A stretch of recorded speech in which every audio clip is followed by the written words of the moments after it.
talk to you, but you weren't talking back to me and I didn't understand. There's always at least a few people talking to me from LinkedIn. Oh, yeah, it says we're live. That's good. All right, so my name's Laurel Papworth, and on Mondays I do Laurel Live, which is a social media news broadcast. And what I'm particularly looking to do is for me to catch up on the social media news of the last week, because I never get a chance to, and this is a way of maybe sharing an experience with you. And last week was a super busy week, and there was such a lot happening on social media, but I had, and you can't see it, but completely reorganized my room. I got rid of furniture, I didn't build it, my partner built it, built new furniture to go in. That's a tech cupboard with all my cameras and my lights and things like that. So I really am behind on the news. So let's go to the news section of this session. If you're watching this from LinkedIn, I can see that we are live. So hello. We're also live on Twitter, Periscope, until that finishes, which is in about 4 or 5 weeks. We're live on YouTube and we're live on Facebooks on a couple of different channels there. So we're multicasting. Let me know if you hear a crackle. I think I've updated a few things. I want to see if it's been fixed. Anyway. So Facebook newsroom. I'm using InnoReader as my social media monitoring dashboard, not a distribution dashboard. It can be, but it's not for me. And I don't recommend it. Not at the moment, not till they fix a few things. Probably Feedly, I would recommend. I'm going to go back to Feedly. But we've got the Facebook newsroom and our response to the violence in Washington. And I'm sorry, I need to cover a few of the things that happened on social media platforms, social media news in the last week, because we've reached a watershed moment. We've reached a point of no return. And I think it's going to be very interesting to see what comes out of this. So if you did watch last week's live stream, I think it was on Thursday, and I was doing something for Thursdays are tutorials, not news, but I was doing something on social media and government, and I looked up President Trump's advertising, and all the ads had been deleted back to November the 2nd. All my analytics showed nothing, and I didn't understand it. They hadn't made the announcement yet. They'd just gone ahead and removed his ads. And then there was something going on with Twitter, and I was trying to grab screenshots to show when he'd disconnected with Mike Pence and when they'd reconnected, and that was all up the wall. And a lot of this has to do with the fact that when accounts are deleted, sometimes they're not immediately deleted, that they are cached on servers and bits and bobs around the internet. So, bits and bobs, technical term. So on January the 7th, what was that? I hate the way Apple does this now. You can't see your calendar anymore. You get this stupid thing. Anyway, I don't want to go into my full calendar. What was the 7th? So 10, 9, 8, Thursday. Their Thursday, our Friday. We believe the risks of allowing President Trump to continue to use our service during this period are simply too great. So what we have here is a social media platform policing politics because political regulations don't police politicians. I don't know if you know, but particularly in Australia, politicians have an exemption from the Advertising Standards Bureau, ASB. I think it's ASB. Maybe it's one of the other media ones, or maybe it's ACCC, someone. I do have it all written up in my online course for executives around regulations, but regulatory says that politicians are exempt from truthiness. They don't have to tell the truth. Everybody else can't do false advertising, and the one exception is politicians. So in a sense, governments and their regulatory bodies and politicians themselves have set this up that some hipsters in Silicon Valley have to act as a regulatory body, have to step in and censor politicians. So they've extended the block to Facebook and Instagram indefinitely, at least for the next 2 weeks.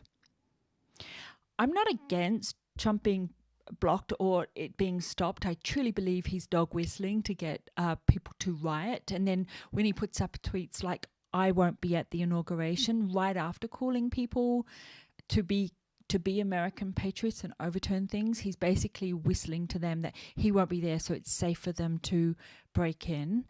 He won't be hurt. So I definitely think it's not imaginary. Dog whistling's very, very common on social media. It's using terms that even the admin doesn't always understand that are pejorative and have an emotional backstory to them. And an American Patriots is definitely a call to that. Now, I'm seeing only 4 out of 5 of my platforms online, and it's not telling me which ones are not. Just 1 second. This is the beauty of going live. Oh, okay. So there's a Facebook error. But my business Facebook page is playing, but my personal account isn't. I think that's been going on for a while. So anyway, we'll keep going.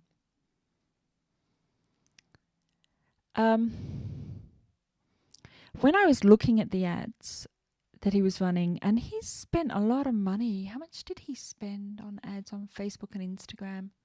Anybody remember? I think it's in my screenshots. Yeah, okay. Can you see that okay? Let me make it a bit bigger for you. Some of you are lazing around on your iPhone or iPad and may not see it clearly. Yeah, that looks like you can see that. You don't need to see me. You know what I look like. So he spent $113 million up until January the 2nd. So we can see that this is when ads were being held back. And the ads that I looked at were very much a call to action to do something, to reject the election, to not accept the results. And people can take that to mean what they want. Do I have a copy of the ad? No, I don't. I do, but not here. So, lucky for me, because I work a lot with politicians and I'm streaming these kind of pages to them every day on Zoom, and then I'm doing 2 lives a week, I can always go back through videos and look at what was said and how things were said. But $113 million since May the 8th. If you want a comparison in Australia, there is no comparison. I actually haven't looked at what some of the really big spenders, like a certain mining magnate and a certain Queensland fish and chip shop owner, you know who I'm talking about if you're in Australia, are spending. But if I look at this is the money spent by a number of parties using the same disclaimer system. So it'd be Trump for America, it's MAGA, it's Trump Women, there's a few different ones. If I look at the Liberal National Party, who I don't believe is sharing disclaimers with others, it's $200,000. And if I look at the Prime Minister of Australia, it's $6,000 since August. So you have to go month by month, and you have to go sort of, you have to compare like with like, if you like. If you like, get it? Boom tish. Okay, not very good. So the dollar spend is interesting. It makes me wonder if this is why they left it to the last minute. I mean, you've got 6 or 7 days. No, how many days left? 9 days left before Donald Trump is out of office. He's spent over $100 million with you, and you wait to the last minute before you block him on the platform. I'm very cynical. Either don't do anything or do it early when it means something. Don't do it when it gets too late. Again, remember, whenever you see these blocks coming through, it means that what was published is not against the law of the country. If it was against the law of the country, there is a due process to go through to remove that person, to remove that content. And due process has not been gone through here. All right. So one thing I wanted to point out was the advertising. Again, not a fan of incitement on social media platforms, but also not a fan of Silicon Valley corporate shareholders becoming a big cancel culture. To me, that's too much like, what are they? Twitter.com/ is it Twitter policy, Twitter safety? Twitter safety, I think. It's collusion. So when you see that Android and Apple and then Jeff Bezos's Amazon start to block services, you have to be concerned, particularly when you know that Jeff Bezos and Trump have been at each other's throats since whenever, and Trump tried to do revenge politics by bringing in create most American postal issues for Amazon, and then Jeff Bezos is using his media entities, the Washington this and the blah blah blah, to this and that to publish. So, you know, when you see titans like that fighting, it's always a concern. There needs to be regulation around this. So Twitter again, after a close review of recent tweets from the real Donald Trump account and the context around them, we've permanently suspended the account due to the risk of further incitement of violence. And now I want to speak to the social media managers out there, because one of the things that we as social media managers frequently have to look at, and it is super hard to do and super hard to explain, is what was said versus intent.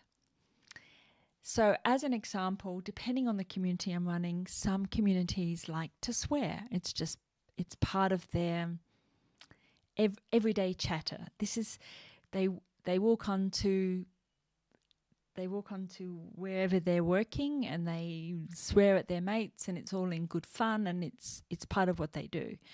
And then there are other communities that are absolutely up in arms if there's any swearing whatsoever. You don't always know the culture of the emotional content of the words until you've been in that community for a while. And I really enjoy learning about how the lingua franca within the language sits within that culture. So it looks like everybody's speaking English, but they're all speaking different English, for instance. A perfect example I saw the other day was that Uber has become quite right-wing and Christian, and Uber drivers are now emboldened to tell people in the car not to swear. And so, you know, once you learn that, you can choose to abide by that community's social paradigms or not. The flip side of that, though, is it's not just language, it's intent. So there's dog whistling is very, very common on social media. And there's one where people... I've caught people using DMs to incite situations. So they'll say something to one person and then they'll say something to the other party. And then those two people go at each other on the forum, but it's only when you are shown screenshots or do a bit of digging and you can see that a middle person thought it would be hilarious to stir the two of them up. So there's a few different things that can happen on social media, and dog whistling is definitely one of them. This is an excellent example of dog whistling because the two tweets are, first of all, what Twitter's saying is he's informing a large number of people that they are not alone, that there's 75 million of them. He's calling them great American patriots, which is a key term. It would help if I actually showed you this stuff, wouldn't it? Let me do this again. The 75 million is to show that you're part of a large group, a big group, so you're part of a mob. The Great American Patriots is this kind of capitalization in the way that it's written is to indicate that you have a duty, and the duty is a patriotic duty, and it has military and revolutionary terms. Now, I'm not American. I'm reviewing this as an outsider, but I'm also reading what Twitter has to say about it as well. America First, Make America Great Again will have a giant voice long into the future. They will not be disrespected or treated unfairly. Now, when you're talking to a group of people who are disrespected and are treated unfairly or feel that they are marginalized, and I disagree with some commentators. A primary group I see in this are vets, and something that we know from looking at key psychographics in the data, in the big data, is that a lot of military, security services, vets, police, fundamentally are law and order. So when you hear a politician saying that they're a law and order politician, they're speaking directly to that group, particularly if they're looking for a coup. And they're also predominantly right-wing, predominantly vote Republican in America, and very conservative. They would bring in the death penalty for jaywalking. I'm not saying all by any means, but when you read that Joe Biden is going to have to completely replace his security services because so many of them are pro-Trump, and the security service that has to be responsible for protecting the president needs to be kind of impartial. He's replacing all of them. And then you look at some of the personalities that are in the security services, and what they've gone on to say and do on social media is very interesting as well. Look them up. To all of those who have asked, I will not be going to the inauguration on January the 20th. This part is a furphy. People have been asking him forever and he never responded. But what he's saying is, I will not be going to the inauguration on January the 20th. So go ahead if you feel disrespected and treated unfairly. Do your American patriotic duty. Make sure that you have a giant voice into the future. There's 75 million of you. Why don't you go to the inauguration and tell them how you feel? The second tweet may also serve as encouragement to those potentially considering violent acts, that the inauguration would be a safe target as Trump will not be attending.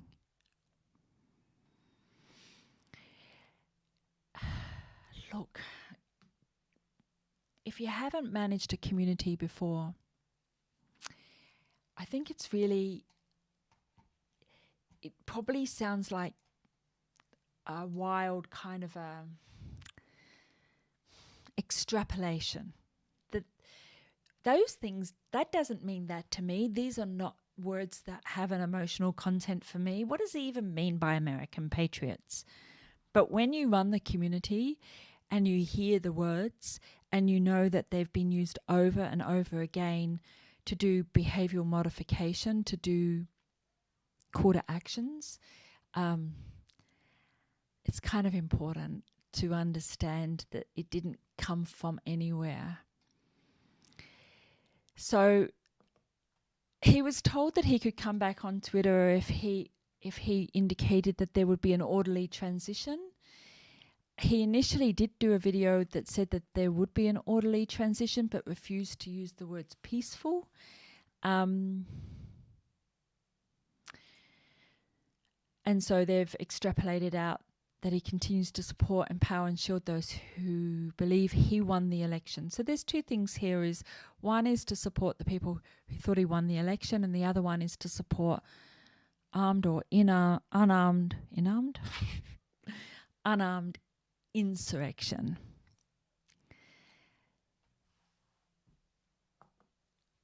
The issue here is there is absolutely no way that Apple, Google, Twitter, Facebook, Instagram, TikTok, Amazon, I don't care who, Parler, should have that sort of power. If traditional media had blocked off this this kind of content, then I think regulatory bodies would have stepped in, that there are rules and regulations around this. Now, I literally have had journalists say to me, but we report impartially and we only give the facts. Well, guess what? Twitter's reporting impartially and only giving the facts. They're letting people speak for themselves, which is what traditional media say they do. By the way, that's BS.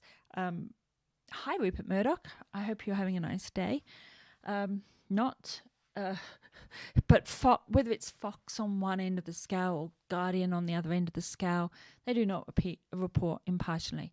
For the very small percentage of journalists, and it is a very small percentage, who are working on deep investigation and truly trying to be impartial, that's journalism.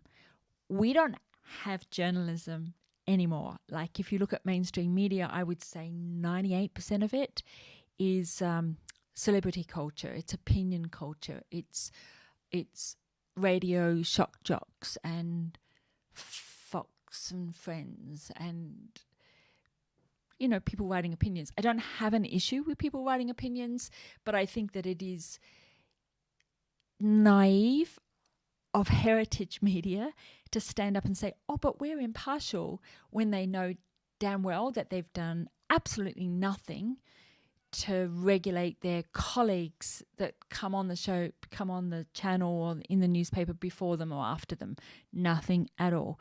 So the damage that's been done to brand journalism is completely self-inflicted. All Trump did was leverage it. I did propose that there would be an organisation that would do the PR on behalf of journalists. Let journalists get on with doing investigations and not caring whether people liked the story or not. It's the fact. And let an organisation step in and be the middleman for this middle person. But they weren't having a bar of it. They said people should just suck up their medicine, which is kind of weird because there's so many flipping YouTube channels and blogs that have fantastic content but don't know how to do communication. And here's the thing, if you're in journalism, you probably should want to know how to do communication for your own industry. What was I thinking of the other day? Oh, car salesmen who are in the business of selling have one of the worst, used car salesmen have one of the worst branding images out there. Why? If you're in the business of selling, why can't you sell your own industry better? I understand people not liking dentists, which was the other one. but yeah, this is kind of silly. Okay, I want to keep going. Let's not make everything about Trump. Oh, coronavirus. Oh, WhatsApp. Where's the WhatsApp one? That's gone off. I saw that today. And I saw the percentage of people that are pulling out of... Oh, Twitter's Trump ban could lead to regulation rethink. Good. That's what I'm talking about, people. WhatsApp are now... They don't only insist on your contact list. And I actually had to go through and scrub my contact list on my phone so that WhatsApp only had access to a handful of people on the contact list, but they're now insisting on tracking you physically where you are. And don't forget, Facebook owns WhatsApp, and I don't know if you know this, but Facebook owns an ambient environment patent, but also a geolocative patent, which looks for how often other phones come near phones and the location. So if you and your mates are always at the pub on lunchtime, it's nearly lunchtime, then the Facebook, Instagram, WhatsApp algorithm is picking up all the phones and the location of the phone. And then, I don't know, maybe get Alcoholics Anonymous stuff coming through. Harry and Meghan have reported to have quit social media. I'd like to quit social media sometimes. And it's all on Parler and Apple. And, so let's have a look at WhatsApp. I want to see exactly... I'll go into the news section.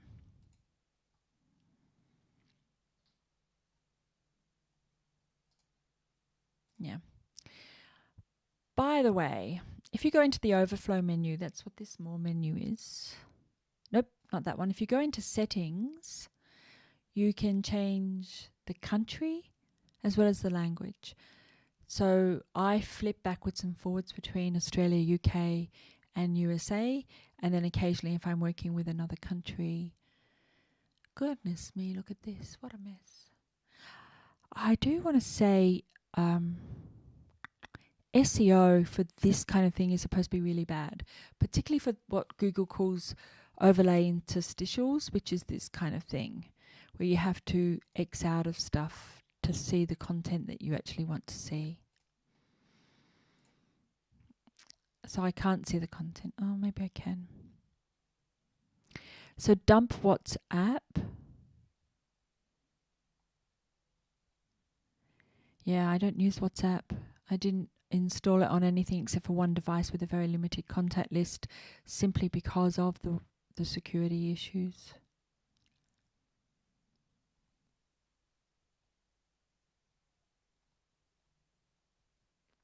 Yeah. To the people out there who say, I don't care about being tracked. They can put any ads they want in front of me. They don't impact me. First of all, rubbish. Absolutely, ads do impact you. You don't even know once they've entered into your unconscious where it is you saw that or thought that it was a good idea to get it. And secondly, it's not just ads. So tracking also impacts your health insurance. It impacts the likelihood of you getting a loan, and the tracking is combined with your online behaviors, but also your purchasing behaviors. So your psychographic is built up of your using your credit card and your direct debit and FPOS cards, where you use them, what you use them on. There's something called the Friday night shop, which is an evaluation of what kind of crap you buy at the supermarket on Friday night, and then that impacts your health insurance. So if you buy beers and pizza and things like that. So don't for a minute think that it's just ads. It may stop your children from getting a loan in the future based on a whole lot of signals. I did quite a bit of media on this stuff ages ago. You can go find the videos on it, but it's pretty intense. Where are we up to, boys and girls? I guess we're at 28 minutes. That's nearly half an hour. Goodness me. Oh, good. Okay, so you can hear me clearly. Thank you. I just picked up on that. I'm sorry, I asked for that. I asked that at the beginning. I always ask that. I have a lot of trouble with sound. Look how close I have my mic so you can hear me clearly. Not convinced that it's not too quiet anyway. All right, I think we're going to finish up now. Signal on Telegram. What's the one that I use? I use one the government uses. It's fully encrypted and can't... I think that they have really strict kind of communications protocols. They can't hand things over to the FBI or AFP or anything like that. Let me have a look. What was it called? I don't use it very often. I only use it when I need secure communications. Frankly, I don't like the phone for any of that, full stop. It's in a folder called Social, I think.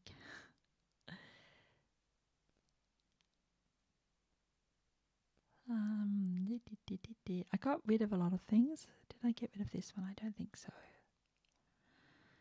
Oh, it's on the other phone. Oh, what a shame. I'd like to have told you what it was. I tell you what I'll do. I'll put it in the comments, in the bit below, and tell you what I use, because it's the one that government uses so they can't get hacked.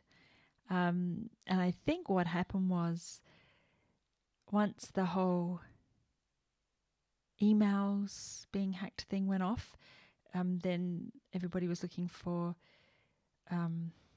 Wicker with an R on the end. So if we look up Wicker, I know we're going off security. We're going off on a bit of a tangent, but you guys don't mind, do you? It's protected by 256-bit authenticated end-to-end encryption. It's encrypted locally on the device, and it's protected the entire time. Even Wicker never has the decryption keys. So there's zero chance, not zero, you never know, but even if a security services or hackers or something tried to get in, they couldn't get in. Now, the one thing I do know about Wicker is you cannot lose your password. If you lose your password, just create another account. Like even they can't get your password back for you. So I have my password in another secure encrypted service on the hope that even I can't lose 2 passwords. So who knows? Yeah. What do you use? Are you fine with everything? Do you think it doesn't matter? It's all over anyway. Your credit cards are being tracked. Your car's being tracked. Your phone's being tracked. And whether you get a mortgage or not in the future is going to be based on what you did on Friday night at the supermarket. Are you concerned about that, or do you just think, oh, well, never mind? Or do you put your marketing hat on and go, woohoo, I've got all that information now. Yay, thank you.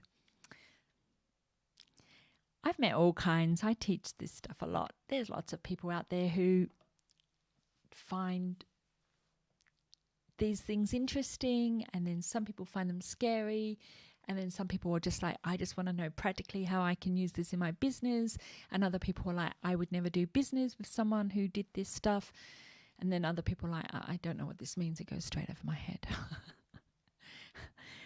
All right. I think that's all.